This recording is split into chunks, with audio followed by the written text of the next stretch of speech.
అందరికీ నమస్కారం.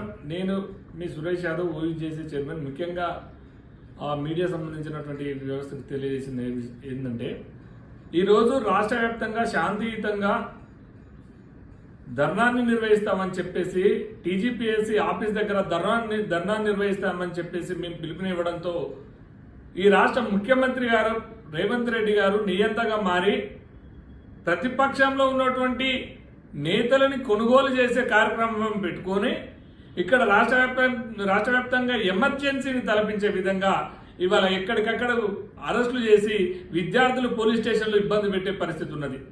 ఇవాళ టీజీపీఎస్సీ ఆఫీస్ దగ్గర రోజువారీగా కూలీలకు పోతుంటే వాళ్ళని అరెస్టు చేసి స్టేషన్లో పెడుతున్నారు.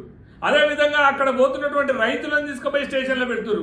ఇంత దుర్మార్గమైనటువంటి పరిస్థితి, ఇంత దుర్మార్గమైనటువంటి ఈ కాంగ్రెస్ గవర్నమెంట్ ఎందుకు వ్యవహరిస్తుందో మాకు అర్థం కావట్లేదు. ఇవాళ మీకు ఓట్లు వేసినందుకు ఆ రైతులు పోయి స్టేషన్లో ఉండాలనా? మీకు ఓట్లు వేసినందుకు ఈ విద్యార్థులు పోయి స్టేషన్లో ఉండాలనా? ఆడపిల్లలను చూడకుండా కూడా గుర్ర గుంజుకపోయి వాళ్ళని పోలీస్ స్టేషన్లో పెడుతున్నారు. మరి రేవంత్ రెడ్డి గారు ప్రజాపాలన ఇందిరమ్మ పాలన అని చెప్పేసి మాట్లాడుతున్నటువంటి మీరు ఈ న్యాయబద్ధమైనటువంటి డిమాండ్లు ఎందుకు పరిష్కరించలేవు? రేవంత్ రెడ్డి గారు ఈ న్యాయబద్ధమైనటువంటి విద్యార్థుల సమస్యలు పరిష్కరించండి. గ్రూప్ 1 1:100 పెట్టి గ్రూప్ 2 పోస్టులు పెంచి గ్రూప్ 3 పోస్టులు పెంచి 3 నెలలు పోస్ట్ పోన్ చేయమంటారు. అదేవిధంగా మెగా డిఎస్సి వేసి ఈ యొక్క డిఎస్సిని 2 నెలలు పోస్ట్ పోన్ చేయమంటే అర్ధరాత్రి కండవాలు కప్పుకునే ఈ రేవంత్ రెడ్డి, అర్ధరాత్రిలో పార్టీలో జాయిన్ చేసుకునేటువంటి నిద్రపోకుండా జాయిన్ చేసుకుంటున్నటువంటి ఈ రేవంత్ రెడ్డి మరి ఇదే అర్ధరాత్రి ఈ విద్యార్థుల గురించి ఎందుకు మాట్లాడలేవు మిస్టర్ రేవంత్ రెడ్డి గారు? ఈ రాష్ట్ర ముఖ్యమంత్రివా మీరు, లేకపోతే కొనుగోలు ముఖ్యమంత్రివా? ఒక్కసారి ఆలోచన చేసుకోండి. తస్మత్ జాగ్రత్త నిరుద్యోగులారా, మీకు ఎట్టి పరిస్థితుల్లో ఏం జరగదు. తెలంగాణ వ్యాప్తంగా మనకు మద్దతున్నది. ఎవరైతే అరెస్ట్ అయినటువంటి విద్యార్థులు ఉన్నారో వాళ్ళని వెంబడే విడిచిపెట్టాలి.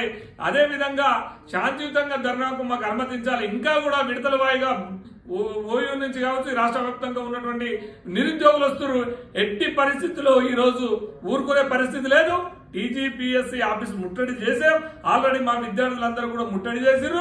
రేవంత్ రెడ్డికి నిరుద్యోగుల సత్తా ఏందో, ఈ రాష్ట్రంలో ఉన్నటువంటి 30 లక్షల మంది నిరుద్యోగుల సత్తా ఏందో అర్థమైంది. ఇప్పుడు కూడా ఇంకా విడుదల వాయికి వచ్చి రేవంత్ రెడ్డి ఏందో నిరుద్యోగులు ఏందో చూపెట్టుకుంటాం. మిస్టర్ రేవంత్ రెడ్డి భయపడ్డావు కదా, ఇది నిరుద్యోగుల సత్తా. ఇప్పటికైనా కనువిప్పు చేసుకొని, ఇప్పటికైనా నీ వక్ర బుద్ధి మానుకొని, ఇప్పటికైనా నీ నియంత్రణ మానుకొని విద్యార్థులతో చర్చ చేసి ఈ నిరుద్యోగుల సమస్యలు పరిష్కరించాలని మేము డిమాండ్ చేస్తున్నాం. లేని ఎడల 1,00,000 మందితో నీటి ముందే ధర్నా చేస్తామని తెలియజేస్తున్నాం.